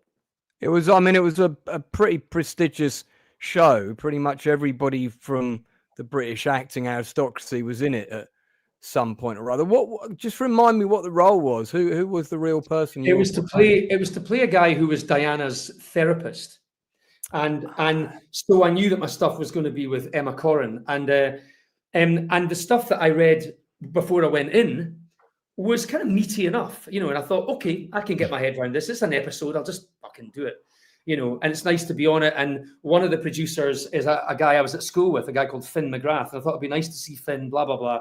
But in the end, I felt like I skulked in and out as a bit of a day player. I was well paid, but yeah. I felt more demeaned by that job than any job I've ever done, and I wish I hadn't done it. It's simple as that. Fair enough. Well, it wasn't the character; it was just the whole setup. Just wasn't right for me, you know. Well, let's as a fellow filmmaker and director, we both know that trying to get your film made. When you've got a project you want to do is a huge hill to climb. Yeah. When you get on top of that hill and you make the film, there's a brief moment of where you're enjoying yourself because you're doing the thing you love, and then you get to slide down the other side of the hill into distribution and con men nightmare. That's a whole other ball game. So your directing debut was Pimp, which starred Danny Dyer. Feature debut. And I think it's fair to say it was influenced by the pseudo-documentary French film Man Bites Dog, which I'm a huge fan of. So this was a bit like This Is Spinal Tap, but about a pimp, effectively. It was my debut on a feature. I'd done a bit of Doctors, a bit of Brookie, and some short films, but I hadn't. This was the film. It was a film that I'd worked up to, But the film came to me originally as a script called Scratched Inside, and it was a guy called John Kirby that wrote it, and it was, you know, a few days in the life of a Soho pimp, and they asked me, he and his producer asked me if I would play the pimp, and I read it, and I said, "Can I quote Blackadder?" And he said, "Yes." I went, "The only thing I'd like to change are the words," and I literally made the joke, and I don't remember if it landed or not, the joke, but anyway, I said it's not a very good script. It's full of diamond geezers, and you know, as far as I'm concerned, if you can't pay anyone, the only people that are allowed to do diamond geezers is Guy Ritchie, because he does it so fucking well. You know, yeah. He does it so gloriously well. But anything else feels like a pastiche, and I said no. Not going to do that, but I would do it if I could get involved in writing the script. So what I did was I spent about a year interviewing a lot of people in and around the sex industry in Soho, and pretty much lifted all of them into these characters. Pretty much all of them. The only thing that wasn't real was there wasn't a real snuff movie. But every character, even a guy that is sitting on a traffic cone in the middle of an interview, even he was a real video that I saw in a shop that I can't unsee now. So I did my work, and then at the end of it, when we had a script that I was excited about, I was really happy about the characterizations, the dialogue. I'd mostly done, in fact, I had done all the work.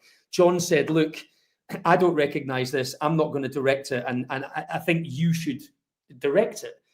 And I'm like, "Well, I thought I was going to play the pimp," and the guys were like, "Well, why don't you do both?" So it wasn't my plan to do that, but I had been influenced by Man Bites Dog, which is that Belgian classic by whatever the guy's name is, Benoit, and I brilliant film.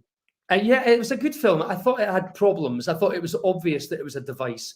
But nonetheless, I'm a big fan of European cinema. And I'd also seen Sexy Beast, which was just stunning work. Yeah, great film. Yeah, I mean, that's truly a great film. So I said, look, for a first film, if it's following me around and if it's very much docu-camera, then all of the actors need to be people that can step up to the plate and they can deliver impromptu stuff, even though it was all scripted. And it was scripted. And I put a lot of work into it. And in the end, I cast Martin Compston, Gemma Chan, Billy Boyd, all people that I didn't know Gemma, but I met her, and I knew Martin. I know Billy. I know Martin. But in the end, what happened was the producers, we couldn't get the older actor to play Stanley, who was the villain. And I wanted Stanley to be based on the character I'd written was very much like Nigel Davenport and Nigel Green's characters in the Ipcress File. I was going for that old style 60s military marching music, gloves, trilby, Homburg and all that kind of stuff. I really wanted that feel, and I wanted someone that still talked about the pictures rather than the movies. I was looking for Pinteresque dialogue because I really love Pinter. I love theatre. So I made sure that all of my dialogue was kind of shaped according to Aristotle's Poetics. I made sure that I paid homage to the writers of theatre that I love. That's what I was after. And to my delight, Lance, every actor that I went to really loved it. I mean, they loved the script. They loved the dialogue. So and even my agent, Nicky Van Gelder, said, I didn't think I would like this because of the subject matter, but I have to say, Robert, I'm really proud of it. I think you've done a good job. And I think if you can lift that onto the screen, it'll be good. But the problems came in that, well, Danny Dyer, first of all, was not a problem. Danny was a pleasure to work with, and Danny was lovely to me. So I've got nothing but nice things to say about him. But I think that putting Danny Dyer into your film for 10 minutes encouraged Revolver to then turn it into a much different entity to what I'd created. And Revolver were just cheap motherfuckers. I'd like to have said the other word, but I'm trying not to. They were cheap bastards. So we got a good deal with Revolver. But the deal was with us, and I'm just going to say this now, because this really fucking pissed me off. It really pissed me off, Mark Kermode, is that when you release a film as an independent film, if you want to put it into the cinema, you've got to pay, at that time, you were paying about $5,000 per screen for prints and advertising. So you put the film, so like Adulthood, if you put your film into 200 screens, you're spending £1 million on P&A. Yeah. Then. So that's not sustainable. If your budget, like Adulthood, was 1.3 million, ours was about 740,000, I think it was. If your budget is low, you can't afford to spend that kind of money, and none of us had it. But the alternative is a thing called multimedia release. And that means that you come out in a cinema, any cinema, on a Friday night, and you pull the film on the Sunday night, and you're out on DVD and download on the Monday, and then you get whatever you get. And that means you're doing one lot of advertising. That's what we went for. So we didn't need to go into any cinemas, but it's a box ticking exercise in order to qualify for the tax credit and also to qualify for... you get, qualify for reviews as well for the critics. Well, actually, not really. You could have got reviews on a DVD and download. But what happens is you put it in the cinema, so it's a British qualifying cinema release, and then you get what you get. The problem is that so we got it into about 5 cinemas. 3 of them didn't end up showing the film at the time because they had other things. We weren't paying them to do it. They were just doing it. You have to pay to even get your name outside, which we didn't do. Oh, I worked for a cinema chain for a long time. I know all about it. Well, you know how it works. But then what happened is that in the other 2 that were showing it, which I think one of them was in Brixton and one of them was in Edinburgh, they don't advertise. I think that one of them, the projector broke down on the main film, so they swapped it for ours, so we were off. So in the end, I think we made about 200 and odd quid.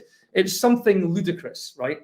But we didn't care because we weren't out to try and make money in the cinema. But Mark Kermode put this article out about the film was shit I was shit. Who did I think I was? All that kind of stuff. And he talked about other independent films that had a multimedia release. But Mark Kermode knows. But by the way, we made a fuck ton of money on DVD and download. We made plenty of money. My investors were mucho happy about the returns. But no one publishes those figures. What they do is talk about what it did in your 5 minutes in one cinema screen. And that story, I think, was also applied to a film that Dougray Scott did where he played a chef. And it was also applied to, I think, one of the Sex and the City films. So in the end, yeah, it does sound like Mark Kermode. You're right, Rachel.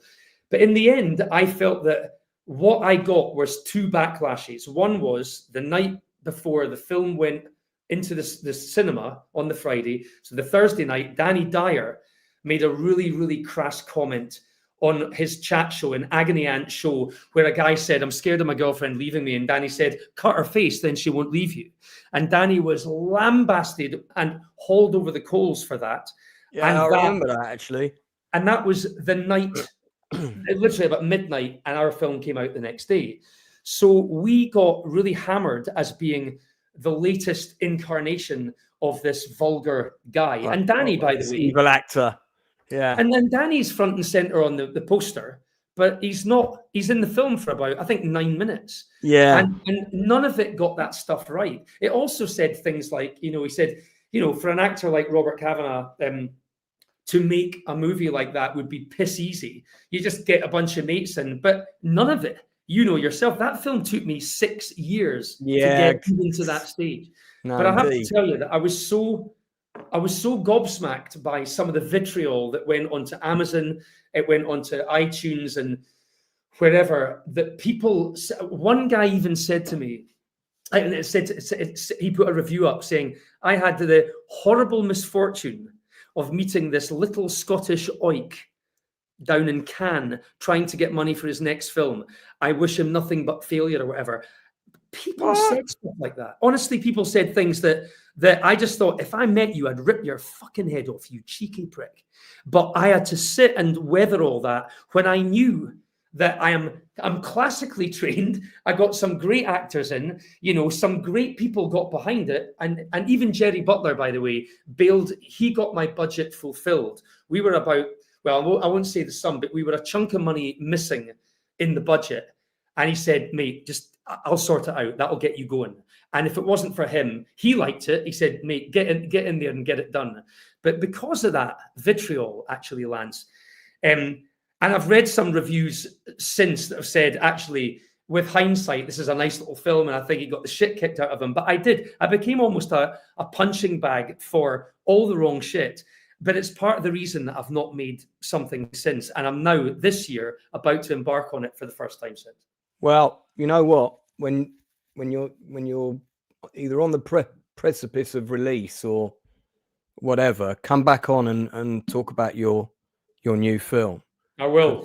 I don't want to keep you on for too much longer. The last topic, if I may, because I just noticed this, and I'm just interested to know. Oh, my porn life. No, not that. We'll cover that. We'll cover that on Late Night with Lancey. That's a different show. You're in this, I believe. What's that? 8,200. Oh yeah. And this is I think it's an Israeli drama show. Kind of intelligence, all that. There's a lot of these spy shows about. Yeah, that's great. This is quite an unusual show for an actor from the United Kingdom to be casting. Do you just want to tell us briefly about the show and how you came to be casting it? Because you're in a few episodes of it. Yeah, it's an Israeli show that shot in Tel Aviv and Morocco, and it was made by a lovely director called Asaf Bernstein. And the guy on the left there is Michael Aloni. He's the kind of guy that they hung the finance on. He's been in some really good shows. Right. But it's all about the Israeli cyber unit. And for me, it was simply, my agent said, can you put yourself on tape to play an American tech billionaire that is trying to buy? And I did. I owned one of the guys that worked for the 8200 unit. And so I literally put myself on tape. And and I didn't speak other than it with an American accent. And then I got the job. And then just before the night before I was to go out to Tel Aviv to begin, the director asked if he could have a Zoom with me. So I had a Zoom with him from the lobby of a little hotel in Tunbridge Wells that has a gym that's not that far away from me. Alexa, turn on dining room. And there we go. Let there be light. And, Look at that. I remember that I'd just come out the gym. I was using the little sauna in the gym, and he was looking at me as I was chatting. I was like, "Oh, Asaf, it's lovely to meet you, my friend." And finally, after about 2 minutes, he said, "Where are you from?" I said, "Where do you think I'm from?" He said, "Are you Irish or Scots?" I said, "I'm Scots." And he's like, "But," and it was the most surprising. I'm sure that other actors that are listening in, certainly Jason, will be familiar with this, but he was genuinely surprised that I could be other than that character with an American accent. And I'm like, Yeah. I was just acting, mate. I was just, and he said, "God, I fucking love Scots and I love your character." And he said, "Would you mind bringing that character now to this character, but keeping him American?" Which was quite difficult because he was a very different animal. He was very much like a Jeff Bezos or an Elon Musk. And I've played 3 of them in my life, actually. I played 3 tech billionaires. So there must be something in that. And that was it. And I went out, I did the first stint in Tel Aviv. They're a really nice bunch. I did the next bit in Morocco, which was really fabulous, fun, and it was genuinely, sometimes when you work with directors that are not British, they are really liberating. If you work with someone from another culture, like I've worked with people from all over the world, and if I go and work in France with a Canadian or in Morocco with an Israeli guy, they really help you feel different. So therefore you feel like the best ambassador to your culture in the room. Yeah. So you become the best Scotsman you can be, and you're grateful for the experience, and everyone's culturally kind of sharing, and it really lifts your energy. It's just like, when you go on a big trip. But the sad thing about that show, I think, because they were going to go again, and my character got killed at the end, but he didn't get killed. And the director said to me, Asaf said, before I left, he said, "Look, I'm writing you up a little bit because I'm going to bring you back in the next series." And he said, I've loved the work, but what happened was the terrorist act happened, and this series never got a release. Right. It's out over there, I think, but it's not here. And he messaged me and he said, "I'm pretty sure that's why it's not happening, because we're not popular right now in the world market." No, yeah, I can imagine. Well, yeah, that's I had a project in development with Craig Fairbrass in Amazon about a corrupt British police officer. It was like a UK version of The Shield with Craig in the lead, and everybody said it was going to get the green light.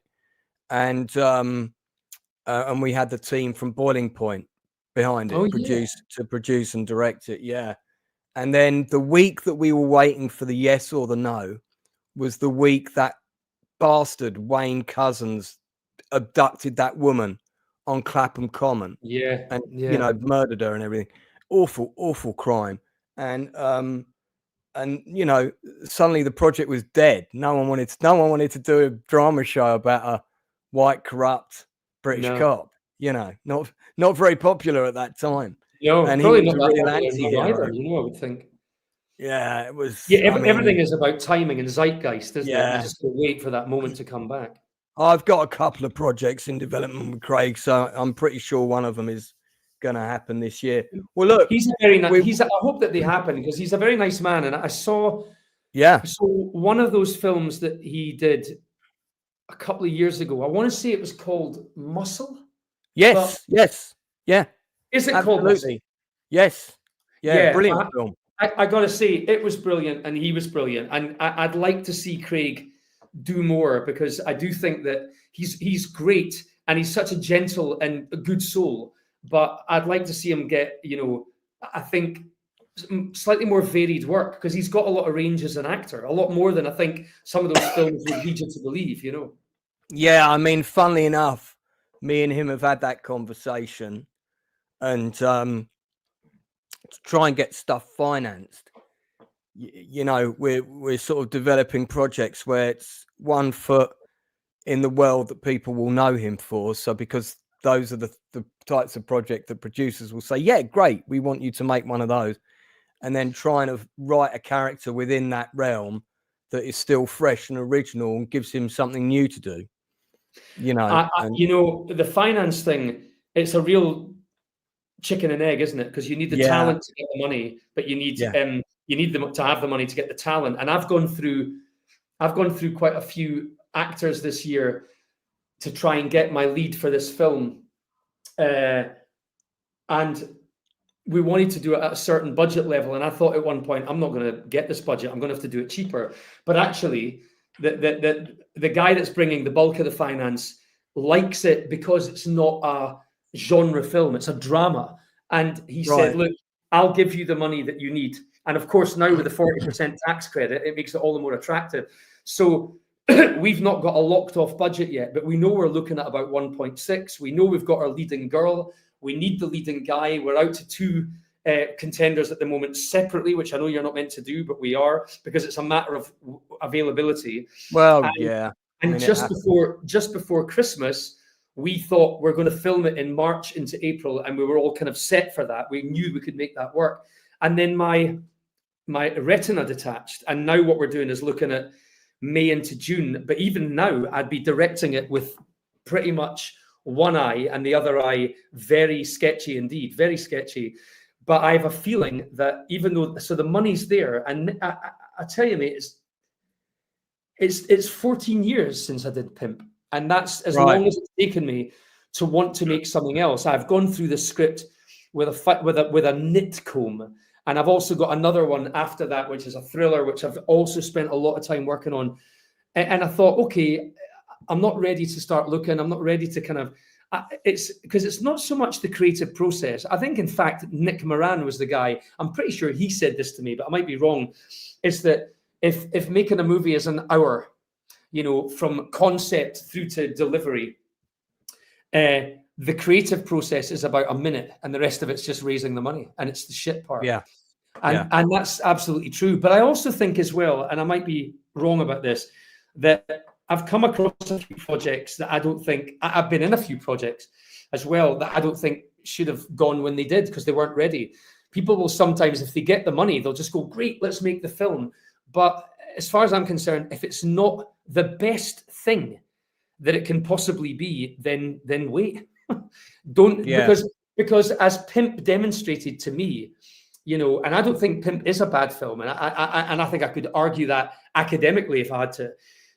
I think it was interfered with by my producers, and I think that was a mistake that I hold them eternally responsible for. They shouldn't have re-edited the film in the way the way that they did. But nonetheless, I think everyone thinks they know what's best at the time, and you have to roll with that. But I do think that the script should not be held hostage by the money. You have to make sure that the script is absolutely the best possible script you can deliver, because you don't get a lot of chances. Otherwise, you're in the wilderness for years after that. And they go, and especially in this country, they just go, well, that was a guy that had his moment. What happened to him? And it's horrible, but that's how brutal this business can be, as you know, as I know. Yeah. So I think write something that's absolutely indisputable.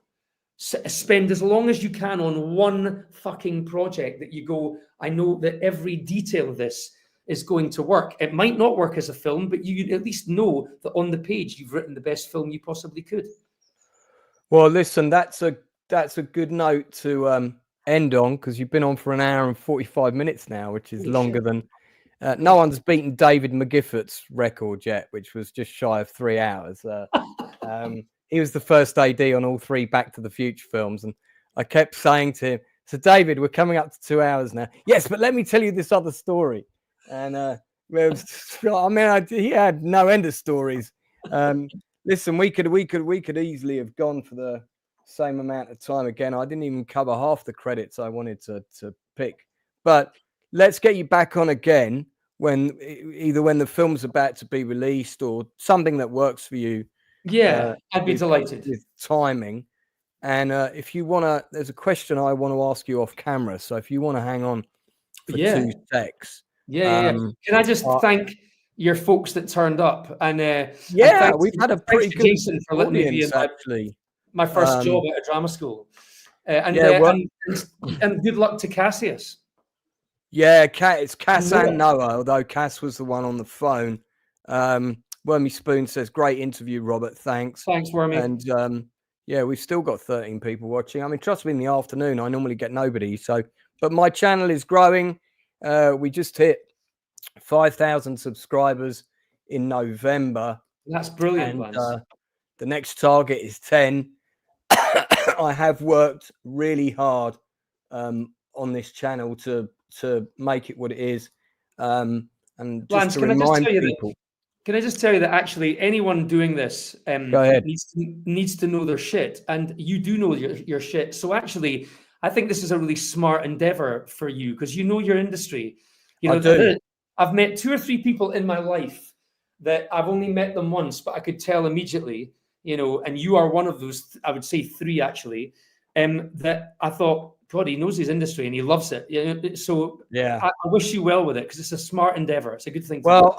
I love doing these. And just to remind everybody watching, if you're a passionate creative, you might be an actor who's got a play that's about to drop somewhere on the fringe. You might be someone who's designed their first board game. You're about to release it on Kickstarter. You could be a DJ. You could be someone who's created their first music track. If you want some exposure, get in touch with me via the Outcast Creative Facebook page or my Twitter handle. All the blurb is below. And let's see if we can get you on for a bit of exposure, because it's not just about getting Gail Ann Hurd and Damon Herriman and people like that on the channel. But of course, the channel benefits greatly from those. But I like to support up and coming creatives as well. So all are welcome. And at the minute, I'm hoping that we're going to get Tony Curran on in the near future. I've got quite a few other big guests lined up as well. So lots more interesting content to come. Just to remind people, I've got an industry interview tomorrow, which I know Rob's going to tune in for after I show him this clip, with one of the people dancing on stage in this clip.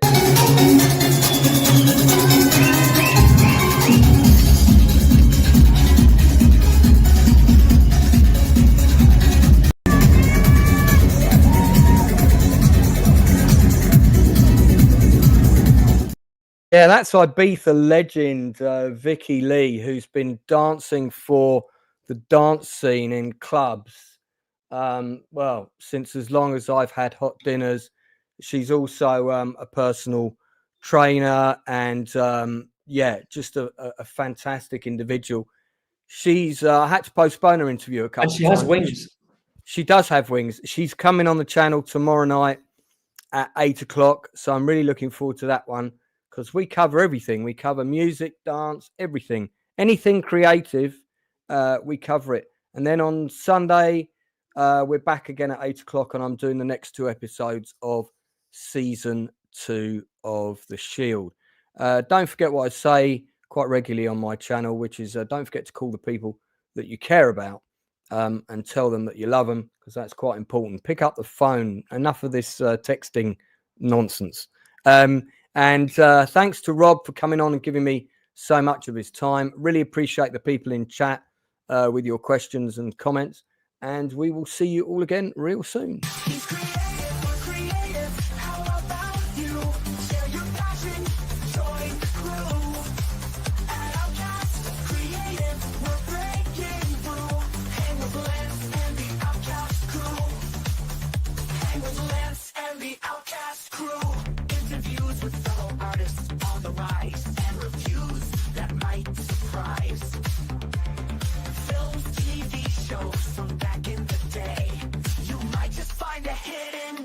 Today